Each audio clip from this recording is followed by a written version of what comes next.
Master CVV. నమస్కారం.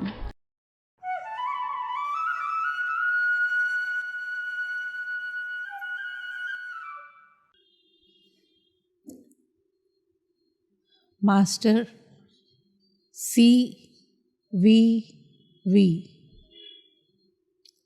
నమస్కారం.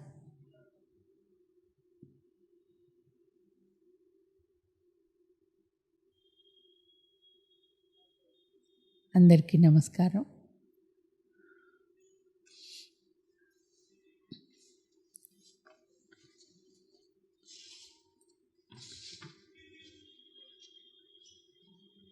English సావిత్రిలో book 9 towards the black void, అందులో ఇప్పుడు నెక్స్ట్ సెషన్ మనం చూడబోతున్నాం.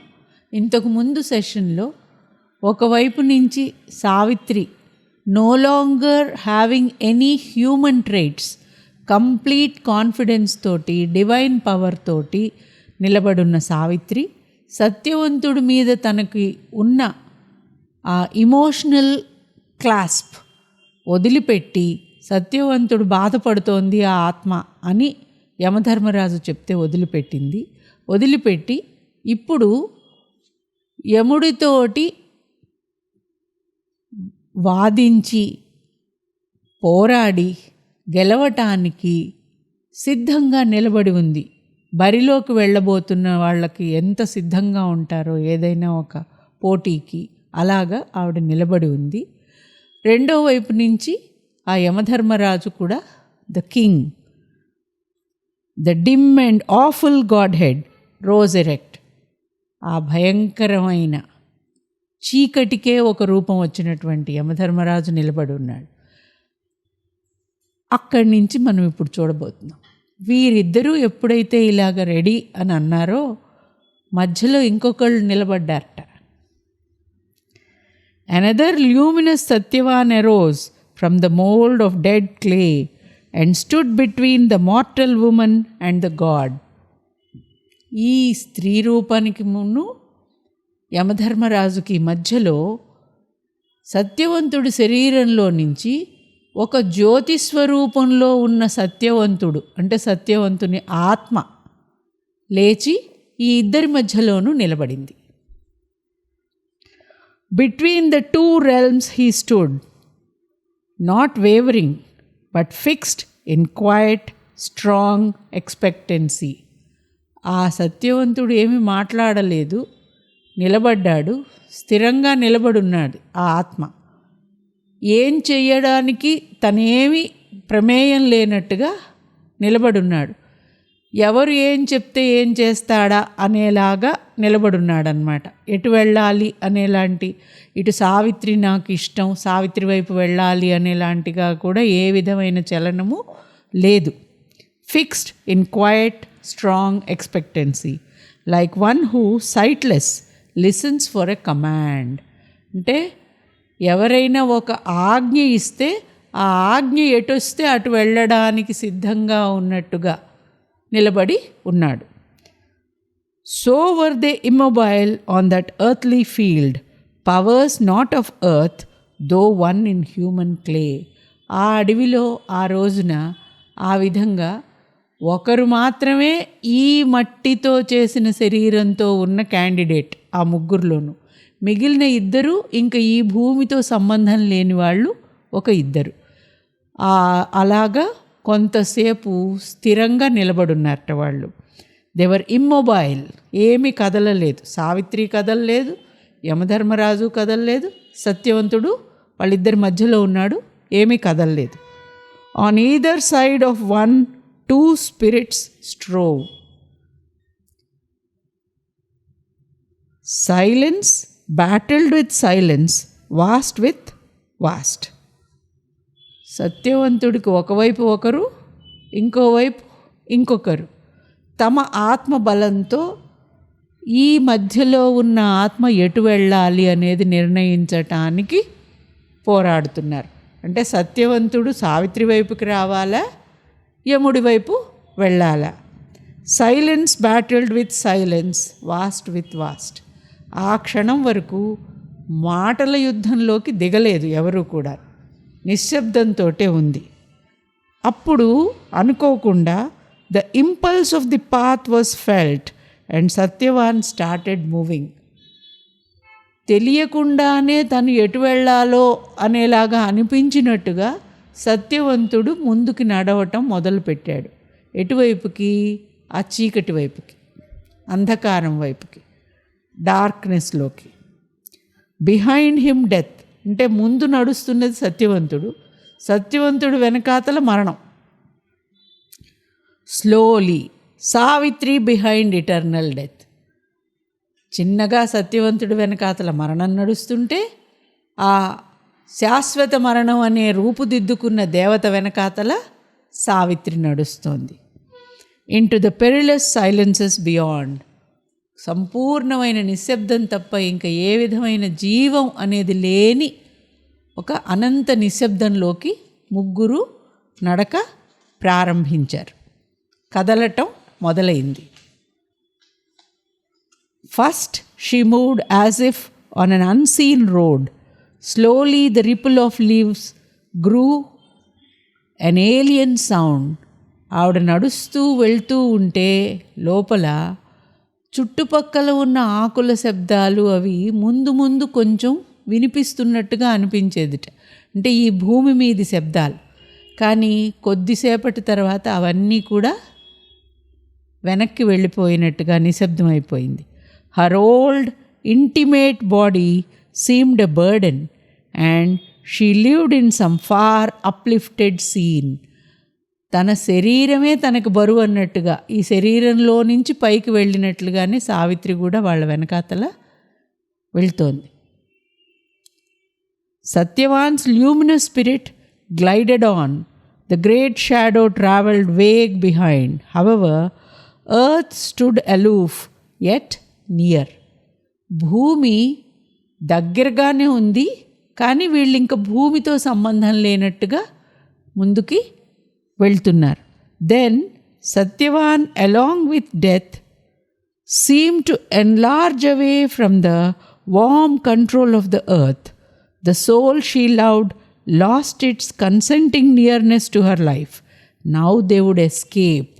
అలా కొంచెం దూరం నడిచాక ఉన్నట్టుండి సత్యవంతుడును ఆ మరణము ఇద్దరూ కూడాను ఈ భూమి యొక్క కంట్రోల్లో నుంచి పూర్తిగా పైకి వెళ్ళిపోతున్నారు అనేది సావిత్రికి తెలిసింది. Then flaming from her body's nest alarmed her violent spirit soared at Satyavan. వెళ్ళిపోనిచ్చానంటే ఇంక నేను పట్టుకోలేను కాబట్టి వాళ్ళ వెనకాతలు నేను వెళ్ళాలి అనేసి ఎలా వెళ్ళిందిట? Like a fierce షీగల్. ఒక తల్లి గద్ద తన పిల్లని ఎవరన్నా తీసుకెళ్ళిపోతామంటే ఏ విధంగా యుద్ధం చేయడానికి వెళ్తుందో పూర్తి శక్తితోటి, అలాగ సావిత్రి ఒక్క ఉదుటుతో తను కూడా ఈ భూమి యొక్క హద్దులు దాటి సత్యవంతుడు మరణము ఏ లోకంలోకి అయితే వెళ్తున్నారో ఆ లోకంలోకి ప్రవేశించింది. She crossed the borders of dividing sense. Her mortal members fell back from her soul.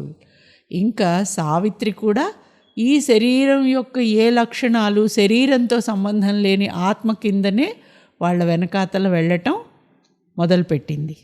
She knew not self. Forgotten was Savitri. ఇంకా సావిత్రి అనే శరీరంతో సంబంధం అనేది అక్కడ మర్చిపోయింది ఆవిడ. All was the violent ocean of a will. ఒక దృఢ సంకల్పమే రూపుదిద్దుకున్నట్టుగా ఉంది తప్ప అక్కడ విడిగా ఏ శరీర సంబంధమైన ఆలోచనలు, ప్రవర్తన, పరిమితులు లేవు. Where lived captive in an immense caress, possessed in a supreme identity, her aim, joy, origin, Satyavan alone. ఆవిడ దృఢ సంకల్పానికి ఒకటే మూలం. ఆ మూలం ఎవరు అంటే ఆమె ఆనందానికి, ఆమె అవతారానికి, ఆమె జీవితానికి ఏదైతే కారణమో సత్యవంతుడు. ఆ సత్యవంతుణ్ణి పోనివ్వకూడదు అన్న దృఢ సంకల్పమే రూపుదిద్దుకున్నట్టుగా ఉంది Savitridevi. Her sovereign, prisoned in her being's care, a pearl within eternity's white shell. అంటే ఒక ముత్యపు చిప్పలో ఒక పవిత్రమైన ధగధగలాడే ముత్యం ఎలాగైతే కప్పబడి రక్షించబడి ఉంటుందో, సావిత్రీదేవి యొక్క ఈ దృఢ నిశ్చయం అనే ముత్యపు చిప్పలో సత్యవంతుడు అనే ఆత్మ ఆ విధంగా రక్షించబడి ఉంటుంది. వెళ్ళిపోతాడు అన్నప్పుడు ఒక తల్లి గరుడ పక్షి, తల్లి గద్ద ఏ విధంగా తన పిల్లని రక్షించుకోవడానికి ఎంత దూరమైనా ఎగురుకుంటూ వెళ్ళి వేటాడుతుందో ఆ విధంగా ఆవిడ ముందుకి వెళ్ళిందిట. Onward the three still moved in her soul scene. ఇందాక మీతో చెప్పుకున్నదే మనం మళ్ళీ this is a soul scene. ఆవిడ ఆత్మలో జరుగుతోంది ఈ నాటకం అంతా కూడా. ఆత్మలోనే ఈ ప్రయాణం ముందుకు వెళ్తోంది, ముందుకే వెళ్తున్నారు. Through voiceless regions, strange weird countries, inconscient sculptural sleep, till the shadowy marches brink. Satyavan look back at Savitri. అలా కొంత దూరం వాళ్ళు వెళ్ళిన తర్వాత అంతా నిశ్శబ్దమే. అక్కడ ఏ విధమైనది మాట, చప్పుడు, ఒక పని జరుగుతున్నట్లుగా ఏమీ లేదు. అలా కొంత దూరం వెళ్ళాక ఆగి సత్యవంతుడు, ఇంకా దీని తర్వాతకి నువ్వు రాలేవు అనేలాంటి సూచనేమో అన్నట్టుగా ఆగి సావిత్రికేసి చూశాట వెనక్కి తిరిగి. ఆ క్షణాన మరణం మాట్లాడింది, సత్యవంతుడేం మాట్లాడలేదు. Death peeled fourth his ఎబిస్మల్ cry. చాలా క్రూరంగా గర్జించినట్టుగా ఏమన్నట్ట, ఓ మార్టల్, టర్న్ బ్యాక్ టు దై transient kind, Aspire not to accompany death to his home. ఇంక మేము మా ఇంటికి వెళ్ళిపోతున్నాం, మా ఇంట్లోకి నువ్వు రావాలి అని అనుకోకు. ఓ మరణానికి లోబడి ఉండే మానవురాలా, నీ లోకానికి నువ్వు వెళ్ళిపో. As if thy breath could live where time must die. నేను వెళ్ళే నా లోకంలో కాలం అనేది ఉండదు, కాలం అనేది మరణించిపోతుంది అక్కడ. నువ్వు కాలాతీతురాలివి కాదు, కాలానికి లోబడి ఉండే మానవురాలివి. నీ లోకానికి నువ్వు వెనక్కి తిరిగి వెళ్ళిపో అని చాలా గట్టిగా అన్నట్ట. Armed vainly with the ideal's borrowed might, dare not to outstep man's bounds. ఏవో వృధా ఊహలున్నాయి నీలో, ఆదర్శాలు. ఆ వృధాగా నీలో పెంచుకున్న ఆదర్శాల కలల బలంతో నువ్వు నా వెనకాతలు వస్తానని అనుకోకు. Dare not to outstep man's bounds. మానవుల పరిధుల్ని దాటి, నీ హద్దులు దాటి రావాలని అనుకోకు. O sleeper, dreaming of divinity, wake. అమరత్వం గురించి కలలు కంటున్నావు, నిద్రపోతున్నావు. నువ్వు నిద్ర మేల్కో. నువ్వు నిద్ర మేల్కుంటే వాస్తవం ఏంటో తెలుస్తుంది. ఇంపర్మనెంట్ క్రీచర్స్, మీరందరూ కూడా అశాశ్వతమైన జీవులు. Your sorrowful loves bind not the eternal gods. మీ దుఃఖంతో ఉండే జీవితాలు, మీ ప్రేమలు శాశ్వతమైన దేవలోకాలని ఎప్పటికీ అందుకోలేవు, మమ్మల్ని చెలింపచేయవు. కాబట్టి నీ ప్రేమ ఇక్కడ చెల్లదు, నీ పట్టుదల, నీ ఆదర్శాలు ఇక్కడ చెల్లవు. వెళ్ళిరా అన్నాడు. వెళ్ళిరా కాదు, వెళ్ళిపో నీ లోకానికి నువ్వు. Savitri the woman answered not. ఏ మాట్లాడినా ఈవిడ సమాధానం చెప్పకుండా, stripped off the girdle of mortality, ఆమెలో ఇంకిప్పుడు మానవత్వం అనే పట్టు ఏదీ లేదు, ఆమె పూర్తి ఆత్మరూపంలోనే ఉంది కదా. Her nude and bare soul stood in its primal force. ఆమె తన సంపూర్ణ శక్తితో దృఢంగా, నిశ్చలంగా అక్కడే నిలబడింది. ఏ విధంగానూ జంకు చూపించలేదు. Like a statue on a pedestal. ఒక మంచి ఆసనం మీద నిలబెట్టిన విగ్రహం ఎలాగైతే కదలకుండా ఉంటుందో అలాంటి ఒక దేవతా విగ్రహంలాగా నిలబడిపోయింది ఆవిడ. A columned shaft of fire and light she rose. ఆమె ఒక జ్యోతిలాగా, ఒక కాంతి పుంజంలాగా ఇంకా పైకి వెళ్ళింది తప్ప వెనక్కి వెళ్ళటం అనేది ఆవిడ కనిపించలేదు, చెయ్యలేదు, మాట్లాడలేదు. అంటే మరణం యొక్క మాటలు తన మీద ఏ ప్రభావము లేదు వాటికి అనేది మాట్లాడకపోవడంలో నుంచి ఆవిడ మాట్లాడినట్టుగా అయింది. ఈ విధంగా ఈ చాప్టర్ పూర్తయింది. తర్వాత ఇంకా ఆ డార్క్నెస్లో నైట్లో వాళ్ళు ఎలా వెళ్తారు, అక్కడ ఏం జరుగుతుంది అనేది నెక్స్ట్ చాప్టర్లో చూద్దాం. ఇంతటితో ఈ సెక్షన్ ముగిసింది. నమస్కారం.